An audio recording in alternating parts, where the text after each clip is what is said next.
Seja muito bem-vindo a esta reflexão profunda e urgente. Hoje falaremos sobre a dor que nos dilacera e sobre a promessa de renascimento que existe dentro dela. Nos Repondo Depois da Dor é uma palestra que desafia o silêncio do sofrimento, convidando-o a enxergar além da ferida. Proferida por Maíse Braga na Comunhão Espírita de Brasília. Imagine um momento em que tudo parece desabar. Uma tristeza que ocupa cada canto da alma, um vazio que ecoa na madrugada. Você sente que a vida não será mais a mesma. Pois saiba, essa não é sua sentença final. Respire, quero compartilhar que existe um caminho de reconstrução, uma estrada espiritual pavimentada de fé, resignação e aprendizado. A mensagem de Maíse Braga nos lembra que a dor não é apenas sofrimento. Ela pode ser o portal da transformação, quando acolhida com coragem e confiança no propósito de Deus ou do universo. É um chamado para olhar para dentro, reorganizar o coração e permitir que a luz da autotransformação penetre a escuridão. Fique comigo até o fim, pois o que você vai ouvir agora pode acender uma chama na sua alma. Assista até o fim, se inscreva e comente como você tem sentido essa dor. Ela ouve você? Que falássemos um pouco sobre nos reconstruir depois da dor. Porque esse foi um ano muito difícil para todos. Eu, sinceramente, conheço muita gente, não conheço ninguém que tenha me dito que foi um ano feliz. Cada um de nós passou a sua luta, a sua dificuldade. Isso também se reflete no mundo espiritual. Mas o extraordinário é que houve um dia em que talvez, no auge da nossa dificuldade, nós chegamos a essa casa abençoada, a Comunhão Espírita de Brasília, cujo mentor é Dr. Bezerra de Menezes. E foi então que começamos a perceber que precisávamos não só vencer a nossa dor, mas que a única forma de vencer era trabalhar no bem. Vocês podem viajar, como eu faço, o Brasil inteiro e até o exterior para fazer palestra, e onde você chegar, em qualquer lugar, você vai encontrar alguém que diz: no auge do meu desespero, eu fui à Comunhão Espírita de Brasília e me tornei outra pessoa.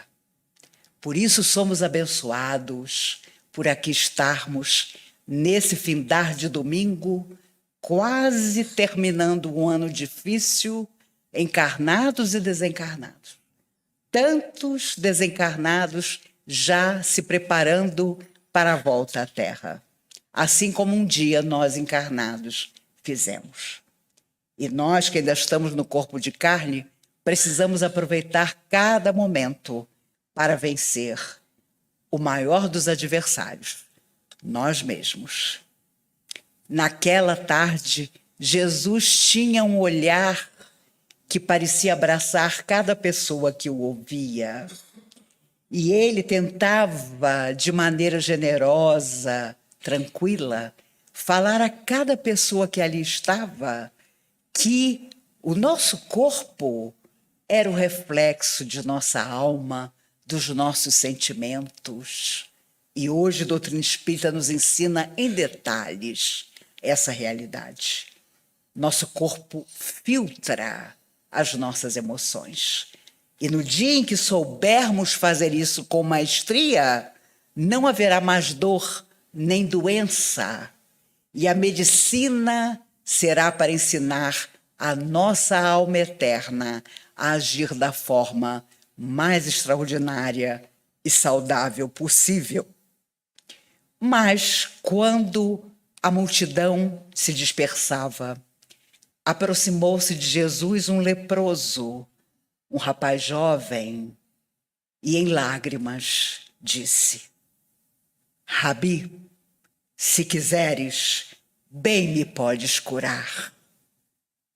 Jesus olhou profundamente aquele quase menino, colocou a mão sobre o seu peito e disse: pois eu quero. fica limpo. E ali mesmo a lepra desapareceu.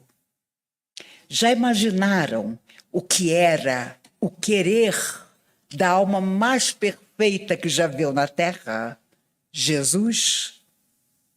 E por isso, Emmanuel, através de Chico Xavier, dizia que a vontade era o coordenador de todos os departamentos da nossa mente, que sem ela nós nada conseguiríamos, mas se ela fosse firme, nada nos seria impossível.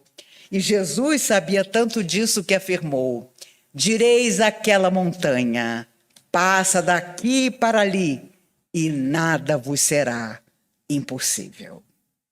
O problema é que na nossa hora de dor, consideramos que Deus esqueceu de nós, que não há saída para a nossa luta e que não haverá solução. Isso é grave, porque há muitas pessoas que de tal maneira se conscientizam disso que buscam fugir da vida física através do suicídio. E sabem bem, as almas aqui presentes, que não há justificativa para o suicídio no mundo espiritual. Você pode encontrar motivos para explicar-se sobre tudo, menos sobre o suicídio. Porque quando saímos de lá um dia para mais uma caminhada na Terra, nós prometemos em lágrimas que tudo superaríamos, tudo suportaríamos, principalmente os momentos de dor que aferem sempre o nosso valor. Por isso, o primeiro grande engano é acreditar que nós não somos abençoados, amparados, protegidos pelas almas invisíveis, que são nossos protetores, aqueles que simpatizam conosco, aqueles que querem nos ajudar, porque já passaram por algo semelhante. Tudo que vibra, que vive, que existe em todos os mundos tem a sua proteção espiritual. O Chico contava que determinado caminho que ele fazia para o trabalho de ônibus, ele passava todos os dias por um imenso campo de girassóis.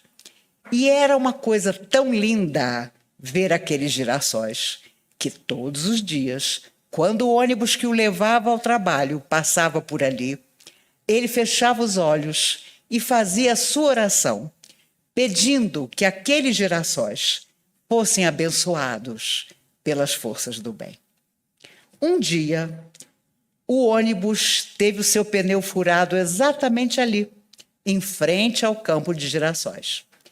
O motorista, o ônibus era muito velhinho, pediu que os passageiros saltassem para que ele, com a ajuda de uns dois, pudesse levantar o ônibus e trocar o pneu.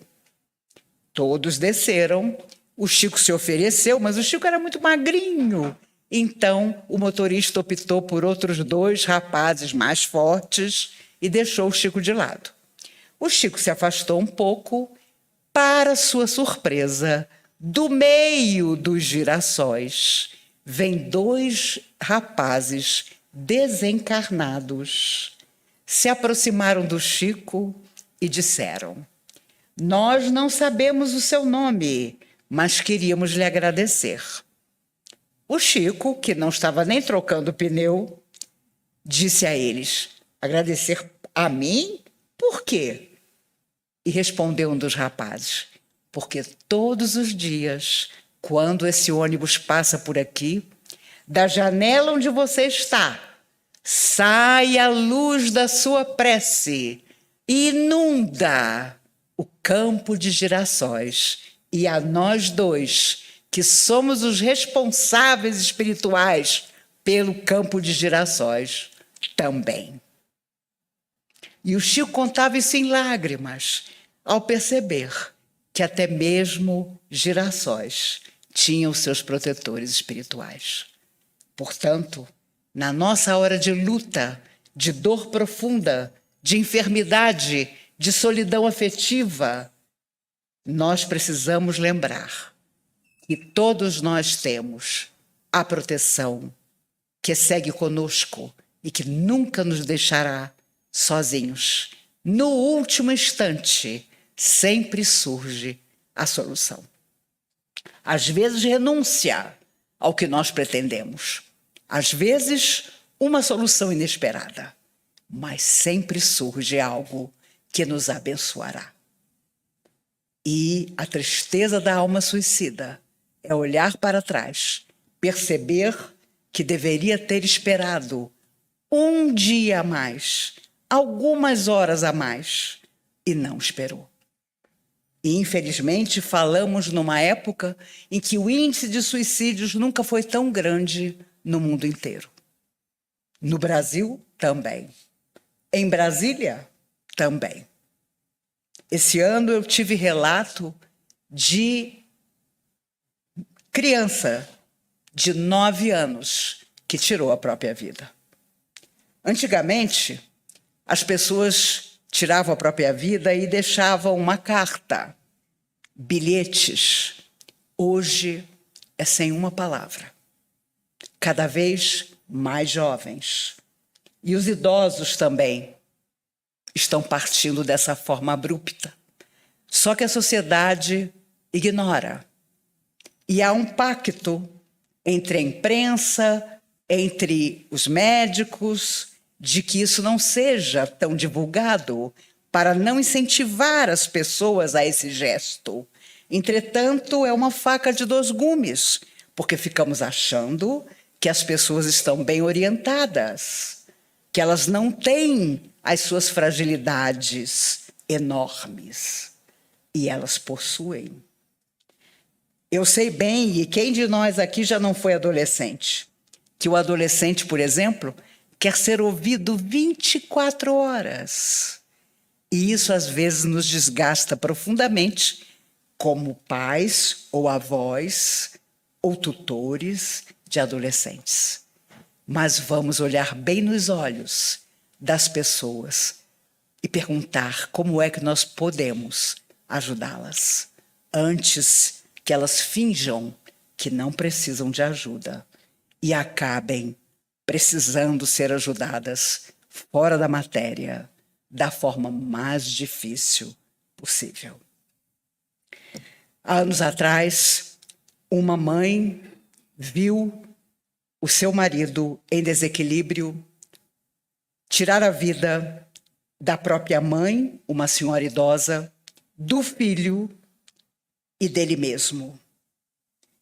Ela ficou tão desesperada que foi buscar, passado 4 meses, uma orientação, uma mensagem. Para sua surpresa, o seu filho se comunicou e contou a ela que estava no mundo espiritual, ele que tinha sido vítima do pai, visitando o pai. O pai que havia tirado a sua vida, havia tirado a própria vida e também a vida da sua avó, mãe dele. E quando ele foi visitar o pai pela primeira vez, o pai, enlouquecido, disse a ele: "Meu filho, graças a Deus você veio me ver. Imagine que aqui os médicos me dizem que eu matei sua avó, que eu matei você, que eu me matei. Que absurdo! Estamos todos vivos. Eu precisava que você viesse me visitar para comprovar que eu não fiz nada disso." E o rapaz diz na mensagem: "Ah, minha mãe, a loucura de meu pai foi tão longe que nós vamos precisar do seu amor, do seu carinho no futuro para nos receber juntos novamente. Porque nem consciência de que todos nós estamos desencarnados e que ele também está, ele tem." E ela chorou muito ao perceber que aquele gesto do marido simplesmente tinha dado início a um resgate, a uma dificuldade que eles juntos enfrentariam para o futuro. Há muitos anos atrás, aqui na prece, nesse salão, Estávamos todos sentados na mesa e Dona Emília, que então dirigia a reunião, ela pediu que os videntes descrevessem os quadros que estavam vendo. E quando chegou a minha vez, eu contei que eu estava vendo uma moça egípcia entrando no salão com aquela roupa característica do Egito Antigo. Mas quando ela chegou perto da mesa onde estávamos, ela entrou em combustão. Ela havia se matado ateando fogo ao próprio corpo. Nisso, ela começou a chorar e a dizer: água, por favor, eu quero água para apagar esse fogo. Apareceu um espírito de luz ao lado dela. Colocou a mão sobre a sua cabeça e da mão dele saíam luzes.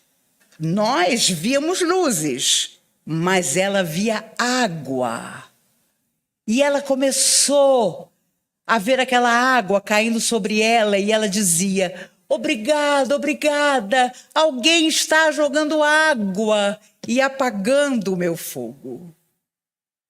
Ela então quase que desmaiou no colo daquele jovem tão iluminado.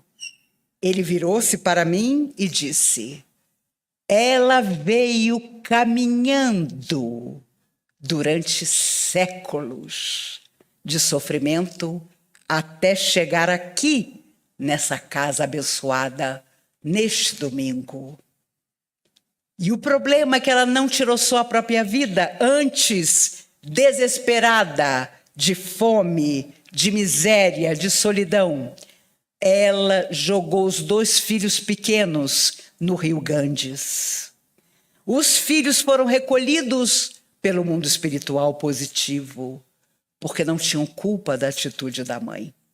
Mas ela, uma suicida e, naturalmente, tendo retirado a vida dos filhos, está aqui na frente de vocês. Eu fiquei tão emocionada com aquele quadro maravilhoso, porque era um quadro de resgate daquela alma, que imediatamente virei para o espírito e disse: meu Deus, que coisa linda! Que coisa linda ver você, um espírito de luz, trazê-la, ampará-la, contar um pouco da história dela e estar aqui conosco. Ele, num meio sorriso, olhou para mim e disse: espírito de luz, minha amiga, um dia todos seremos. E mostrou os pulsos. Os pulsos eram iluminados, mas tinham sido cortados há muito tempo atrás. Eu fiquei impressionada, porque naquele dia ele era um espírito de luz já, mas nunca deixara a lembrança do que um dia havia feito e amparava as almas suicidas para trazê-las até aqui. Quando a dor chegar até nós, não duvidemos. Ela é a mensageira de uma mudança para nossos espíritos eternos. Ela vem dizer não às nossas ilusões, para que nós aprendamos, em definitivo, a amar e a servir. Ela vem nos lembrar que tantas vezes já viemos à Terra e outras tantas voltaremos para simplesmente avançar, evoluir, poder fazer com que a dor do próximo seja a nossa dor e possamos entender que aquilo que acontece ao outro, se Deus quisesse, aconteceria para nós. E por isso será necessário que transformemos, se não a casa de oração que um dia nos recebeu, numa oficina de trabalho, ao menos o nosso coração numa oficina de trabalho. Pedro, certa noite, deita-se ao lado de Tiago e, conversando com um amigo, começa a dizer: quando eu voltar para casa, meu Deus, ninguém vai acreditar as coisas que nós aprendemos com Jesus. Aquela parábola, aquela história que ele contou, minha nossa, vai ficar todo mundo maravilhado. Tiago ouvia calado. Até que no auge da empolgação de Pedro, Tiago o interrompe e diz: Pedro, você crê mesmo que nós vamos voltar para casa? Você acredita mesmo que depois de acompanhar Jesus por toda parte, nós vamos voltar para casa? Nunca mais, meu amigo, nós voltaremos para casa. Porque cada um de nós, eu tenho certeza, será responsável por diminuir ou extinguir a dor de cada coração. Porque foi isso que Jesus veio ensinar. E nós que aprendemos, vamos ter que mostrar a Ele que podemos fazer, ainda que de forma muito pequena, um pouco do que Ele nos ensinou. Todas as vezes que somos chamados às dificuldades, é sempre para ferir o nosso valor. Uma vez uma moça conversava comigo e o marido dela do lado. E ele então interrompeu a conversa e disse: a senhora é muito exagerada, porque a senhora disse na sua palestra sobre família que todo mundo encontra a família que merece para resgatar, para cumprir determinadas coisas. E a senhora está muito enganada, porque eu tenho uma família perfeita. Eu adoro a minha esposa e ela me adora. Eu tenho 3 filhos rapazes que nunca nos deram a mínima dificuldade. Já são jovens, nunca nos deram a mínima tristeza. A senhora é muito exagerada. Pegou a mulher pelo braço, virou as costas e saiu. Quando ele se afastou, um querido amigo espiritual me disse, sorridente: ele aguarde as noras que ele vai ter. Isso já tem uns 40 anos, imagine o que não aconteceu. Mas a verdade é que no ambiente familiar reencontramos mesmo aqueles mais chegados a nós. Aqueles que mais prejudicamos e que hoje chamamos pelo venerável nome de filho, esposa, marido e até um vizinho próximo e muito chegado à nossa alma. Eu tenho uma amiga que diz: eu já fiz uma lista das pessoas com quem eu não me dei nessa encarnação. Aí eu perguntei: e aí, e seu ex-marido? Nem vizinho do andar de baixo. Nem vizinho do andar de baixo. Daqueles que você só encontra no elevador. Mas a verdade é que quando chegamos na verdadeira vida e reencontramos as pessoas, aí nós resolvemos que ainda não está tudo terminado. Então nós vamos reencontrar aquela pessoa e recomeçar. Ou então, se vocês forem doidinhos como eu digo sempre que eu faço palestra até o último dia da minha vida, mas eu só quero 3 coisas na próxima encarnação: rica, magra e casada com Paul Newman. O resto, eles decidem por mim. A gente fala brincando, porque, é claro, quando olhamos tudo que ficou ainda por fazer, rapidamente prometemos realizar muito mais. Mas se já tivermos feito uma parte, terá sido maravilhoso. É preferível resgatar enquanto estamos ao lado da pessoa e amá-la até, do que deixar para o dia que vem muito mais perto do que nós imaginamos. Porque não sabemos se vamos reencontrá-la a miúde. Jesus sabia tanto disso que afirmou: reconcilia-te com teu adversário enquanto estás a caminho com ele. O Chico, durante muitos anos, visitou um bairro muito humilde, a Vila do Pássaro Preto, em Uberaba.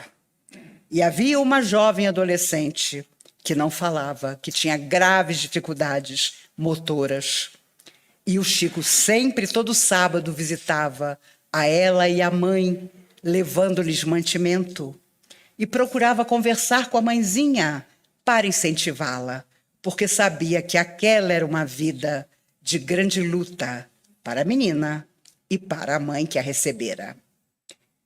E um dia ele perguntou à mãe: diga uma coisa que a senhora gostaria que a sua filha superasse. E ela disse: ah, Chico, eu queria tanto ouvir o som da voz da minha filha. Ela nunca falou, ela nunca disse uma palavra. E eu queria tanto ouvir a voz dela. O Chico, vocês sabem como ele era. Ele tomou aquilo como uma missão. Todo sábado, ele ia visitar a garota e dizia: minha filha, vamos treinar uma palavrinha para impressionar a sua mãe. Repita comigo: Jesus. A menina não emitia som nenhum. E o Chico insistindo: minha filha, Jesus. A menina olhava para ele, quase que sem entender. Depois de meses, com muito esforço do Chico e dela, ela um dia diz: Jesus! O Chico ficou louco. Foi até a cozinha: venha, venha, sua filha falou. Minha filha falou, Chico. Correu até o quarto. Repita, minha filha, repita aquela palavrinha que eu ensinei a você. E num esforço supremo, a menina olhou para a mãe e repetiu: Jesus! A mãe caiu em lágrimas emocionadas. 2 semanas depois, o Chico soube que a menina, vítima de uma pneumonia inesperada, havia desencarnado. Passam-se os anos. O Chico veio a Brasília para o Congresso Mundial de Jornalistas e Escritores Espíritas, que a Comunhão e a SODEC organizaram em 76. E foi uma coisa maravilhosa. Ele recebeu Castro Alves, o ginásio de esportes superlotados. Foi uma coisa que não dá para descrever para vocês, só quem estava lá. Para vocês terem uma ideia, seu Mário, nosso presidente, seu João, presidente da SODEC, foram até os produtores de flores, porque o Chico pediu uma coisa: ele queria dar uma rosa para cada pessoa que estivesse no ginásio. Imagine, a cidade inteira apareceu. E quando a gente contava para os japoneses, para os produtores das flores, que era para o Chico Xavier, ninguém apresentou a conta de uma rosa. Tudo foi de graça, porque se era para o Chico, ninguém queria cobrar. Mas ele esteve aqui em 76. Quando ele voltou para Uberaba, ele acordou uma madrugada alucinado de dor no peito, estava tendo um infarte. Ele sentou-se na cama, ele não conseguia chamar ninguém, porque ele não conseguia falar, até que apareceu no quarto um espírito com um véu sobre o rosto, colocou a mão no seu peito e a dor desapareceu. Ele conseguiu chamar ajuda, ficou internado 28 dias no hospital. Voltou para casa. Na primeira noite, ele se senta na cama, começou a agradecer em oração, porque estava de volta em casa e havia superado o primeiro infarte que ele teve, quando o espírito daquela noite aparece. Imediatamente o Chico disse: ah, eu queria lhe agradecer. Eu não sei quem você é, mas foi a sua mão que parou o infarte que eu estava tendo, me permitiu chamar ajuda e que eu estivesse aqui quase 30 dias depois. Aquela dor era insuportável, mas eu agora estou bem. A quem devo agradecer? O espírito retira o véu do rosto e num sorriso diz: Chico, eu direi uma palavra e você vai se lembrar de mim. Jesus, o Chico. Era a menina a quem ele anos antes ensinara a dizer uma simples palavrinha. Ah, meus amigos, se ainda somos encarnados, nas nossas horas de aflição, Jesus seja o condutor dos nossos destinos. Se somos desencarnados, saibamos que Ele é o amigo infatigável, que jamais desistiu de nós, que nunca desistirá, porque fomos criados para a beleza e para a perfeição, que um dia nós alcançaremos. Pensemos em todo aquele que nessa hora vive a loucura de estar só, enquanto estamos aqui, nessa casa que nos acolhe mais uma vez, abrigados pelos bons pensamentos, envolvidos pelas almas desencarnadas aqui presentes, que nos abençoam, que colocam a mão sobre a nossa cabeça, sobre a cabeça de cada um de nós, velando para que o dia de amanhã seja ainda melhor do que o dia de hoje. Mais um ano termina, outro ano vai começar. 100 anos é um relâmpago na eternidade. Passa tão depressa. Um dia estaremos nós encarnados fora da matéria. E os irmãos desencarnados estarão iniciando a sua caminhada na carne. Como somos felizes, não importa o que a dor nos faça, porque todos estamos caminhando para casa. E a nossa casa é onde Jesus quiser que possamos confortar quem chora, possamos entender quem está absolutamente abandonado, possamos não conseguir dormir ao imaginar que há tanta gente morando nas ruas enquanto temos para onde voltar. Pensemos bem. E na semana que vem, quando for Natal, não importa o que esteja sob nossa mesa e nem se vamos trocar algum presente, importa que o aniversariante seja nosso convidado. Vamos fazer uma prece antes de qualquer coisa, porque Jesus não nasceu sem lar à toa. Ele, desde o primeiro momento, quis nos ensinar. Ele não tinha nada. Ele fugiu para o Egito com seus pais, porque estava ameaçado de morte. Mas voltou triunfante para dizer que morte é vida, que sairemos da morte quantas vezes forem necessárias, da vida jamais sairemos. Que possamos, não importa qual seja a nossa complexão religiosa, não importa nem que não acreditemos nas forças do amor e da luz, acreditemos em nós mesmos.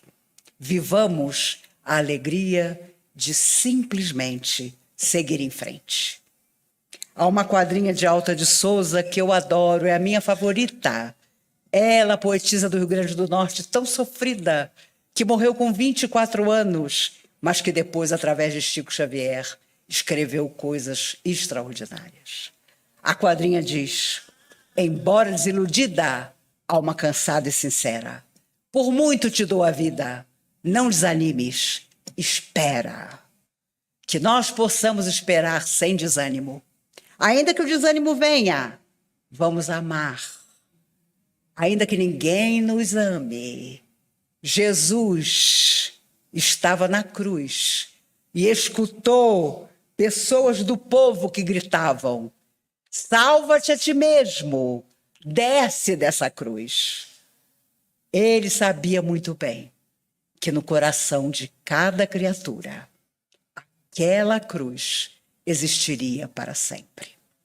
Que Ele nos abençoe, que nos proteja, que na hora mais difícil da nossa vida, ainda assim dentro de nós, haja a beleza de acreditar, de não desanimar, de ter a convicção de que os melhores dias da nossa existência para a nossa alma eterna ainda chegarão. Que Jesus nos abençoe e nos ampare. E mais uma vez eu agradeço pela paciência com que me ouviram, por terem comemorado comigo os 49 anos da minha primeira palestra, feita justamente na prece dos suicidas, e eu prometo não voltar no domingo para não incomodar vocês. A dor não define o seu fim. Ela pode ser o solo fértil onde a alma germina uma nova vida. Maíse nos mostra que não importa o tamanho da ferida. Quando colocamos consciência, fé e compaixão em responsabilidade, ela começa a se transformar em lição, em força, em movimento de cura. Reflita. A dor já fez parte da sua trajetória, mas você pode escolher como ela irá conduzir você dali em diante. Escolher crescer sem banalizar o sofrimento. Escolher usar a fé como escudo e o perdão como libertação. Hoje, meu desejo é que você saia daqui com a certeza de que com dor se pode crescer, com lágrimas se pode despertar. Que você seja aluno da vida, e não mártir do passado. Que sua dor não apague sua luz, mas a desperte ainda mais forte. Se você foi tocado por essa mensagem, compartilhe com alguém que precisa ouvir isso. Deixe um comentário dizendo o que ficou no seu coração e se inscreva para seguir conosco nessa jornada de transformação.